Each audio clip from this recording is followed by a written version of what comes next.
There is a tower that stands in the middle of the world. It has no doors, no windows, and no shadow even when the sun is highest in the sky. It does not speak. It does not move. It does not emit light or warmth or scent. But every 100 years it grows. Exactly one level. Smooth, silent, perfect. No one has ever entered it. No one has seen what lies inside. No bird dares perch upon it. No ivy dares climb it. It rejects the world. And yet, all who live in the realm know of its presence. They feel it, in their bones, in their dreams, in the forgotten names of things that once mattered. They call it the tower that grows. 3 days before the next growth, a man rode toward the tower. His name was Ser Rianvale, once a knight, now a ghost in rusted armor. He bore no banners, spoke no oaths, and rode not for glory or vengeance but memory. The sigils on his chestplate had long faded, though he once bore the sun of the high march. His blade, once sharp and reverent, now hung like a broken tooth from his side. Time had made him soft in the face, but steel still flickered behind his tired eyes. He had come alone, riding across the plain of stillness, where wind refused to blow and grass refused to grow. At the base of the tower lived the Watchers, a silent order who had taken vows of stillness. They never spoke, never sang, never broke bread aloud. Their skin was marked with glyphs, one for every year since the last growth. Some of them were covered from throat to heel in ink and blood. They lived in stone huts arranged in a circle around the tower, always facing it. They ate facing it, slept facing it, died facing it. Among them lived Talia Greyhand, the blind archivist. Her hut was half swallowed by the roots of a tree long dead, its bark blackened like coal. She wore a veil of linen that covered her eyes, though her hearing was like a hawk's. Her fingers moved constantly, over books, over blades, over people. When Rian approached, she turned to face him before his first footstep touched her threshold. "You walk like a man who carries ghosts," she said. "I was born under the tower's last growth," Rian replied, "and I think it's about to take me back." She let him in. Her hut smelled of dust, dried herbs, and beeswax. Books lined the walls, but none had titles. All were bound in hide. Some bore writing that shimmered and shifted like smoke. They spoke through the night, of lost names, of forgotten colors, of songs that once stirred kings to tears and now only left echoes. Talia told him the truth few dared utter. Every time the tower grows, something is lost. Not just from the world, but from the mind, from memory, from history, from language. 12 times had it grown in recorded memory. Each time something slipped away, never to return. The birds called Cyrilans, once used to guide ships across the night sky, were gone. The color Veravan, once worn by the high priests of the Dawn Temple, now lived only in faded tapestries no one could name. Even the name of a god, once prayed to across the realm, had disappeared from every scroll, every chant.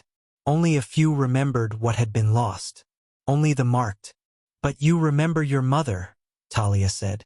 "That makes you dangerous." "I remember her eyes," Rian whispered, "but I can no longer recall the name she gave me as a child." The second day before the growth, a stranger came. He wore white robes stitched with lines of gold. His feet were bare. His staff was carved in the shape of an hourglass, through which no sand flowed. His face was smooth, ageless, emotionless.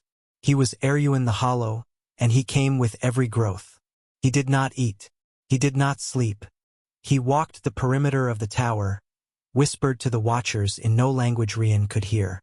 When Rian confronted him, the Hollow smiled faintly. "You seek a door," Erewin said, "but the tower does not keep one. It accepts one." "Then where is it?" "Where it has always been. In you." That night, Rian dreamed of an open door in the tower. Inside, he saw a throne made of hourglasses, bleeding fire-colored sand. He saw books with pages of flesh. He saw a crown made of spinning rings, each engraved with names no longer known. He awoke to silence. The Watchers had begun carving new marks, wounds shaped like keys, like eyes, like closed mouths. The day of the growth. Dawn did not come. The sky was gray, heavy. Still. No wind. No bird. No voice. And then, without motion or sound, the tower grew. Exactly one level. Smooth. Obsidian. Silent. The watchers fell to their knees. Talia stirred in her hut, her hands trembling. "Do you know me?" Rian asked her. She tilted her head, voice uncertain. "Who are you? Why do you sound like sorrow?" He turned to the watchers. None acknowledged him. Their eyes passed through him like mist. His reflection in their water basin was blurred, like oil on a lake. He ran to Eruin, chest heaving. "What did it take?" "You," Eruin said. Rian stumbled back. "You remember yourself, yes, but you have been forgotten. You have no place in others now. You are the price. But I still exist. Do you?" He walked the plain in anguish. No one saw him. The horses of travelers did not flinch. The wind now passed through him cold, sharp, light. But as he returned to the tower, alone, invisible, he saw it. A door. Not grand, not radiant, just a black outline in the obsidian, faintly pulsing with something like breath. It had not been there before. It had never been there before. He approached, raised a trembling hand, and smiled. Then let it take the rest, and stepped inside. Inside the tower. The moment Rian stepped through the black outline in the tower's wall, the world tilted. There was no corridor, no grand staircase, no guardian waiting with riddles or tests. There was only weightlessness, not of body, of meaning, of memory, of the self. And then, abruptly, a floor. Rian stood barefoot now, though he had not removed his boots. The room around him shifted with the color of bruised twilight. The walls appeared made of quartz and bone, breathing ever so subtly in and out. At first he thought he was alone, but then he heard them, voices, not loud, not even whispers, but soft, like a mother's hush to a crying child. They came from all directions, overlapping, unintelligible. A symphony of what once was. Names, faces, sounds, laughter, prayers, forgotten languages. And in that moment Rian understood. The tower was a tomb of memory. Every floor, every level it had grown was not built of stone but of loss. He wandered upward. There were no stairs, only instinct. Each step forward was a floor upward, as if the tower folded itself for him alone. On the first level, he walked through a garden where the scent of an extinct flower made him cry for reasons he didn't understand.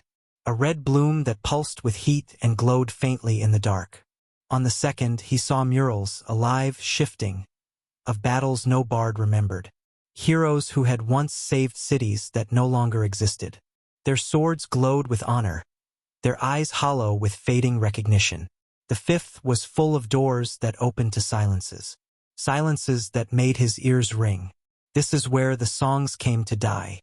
On the ninth, he passed a long table, where empty goblets floated above chairs carved from names. He tried to sit. The chair crumbled. His name wasn't worthy. At last, he reached the 13th level. Unlike the others, this room was completely white. Not shining, not sterile, just blank. And in the center, a pedestal upon which sat a mirror. Its frame was jagged obsidian, like the tower's outer skin, but the mirror's surface liquid, constantly shifting, showing not reflections, but interpretations. Rian approached. He saw nothing. No face, no armor, no past. And then it began to show. One image after another, each a life without him. Talia, growing old, untroubled. A war that claimed more lives because he never led that last charge. His mother, surviving longer, never vanishing, but growing small, quiet, unnoticed. A world with no trace of Rian Vale. He fell to his knees, trembling. "What am I?" he whispered. Without remembrance, the mirror rippled.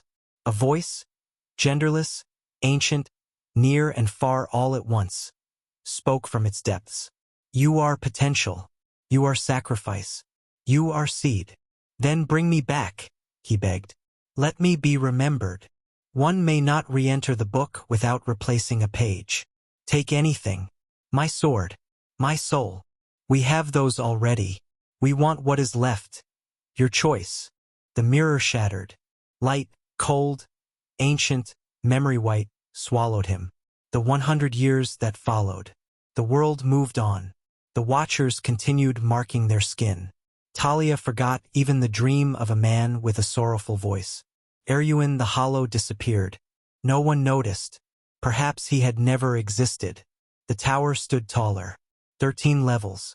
People built shrines again, not in reverence, but in dread.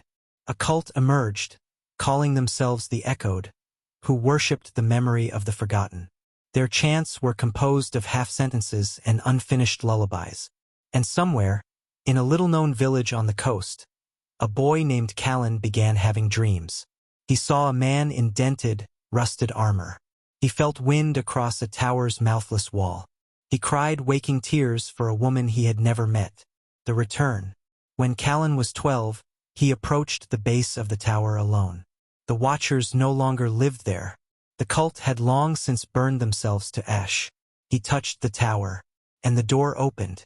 Not pulsing, not glowing, just open. Callan stepped inside. And on the 13th level, in a white room with a shattered pedestal, he found something strange. A sword, floating in the air, its edge humming with names. Above it, carved in language older than sound, was an inscription. Memory is the echo that defies silence. Callan took the sword, and outside, the wind began to blow again, and stepped inside.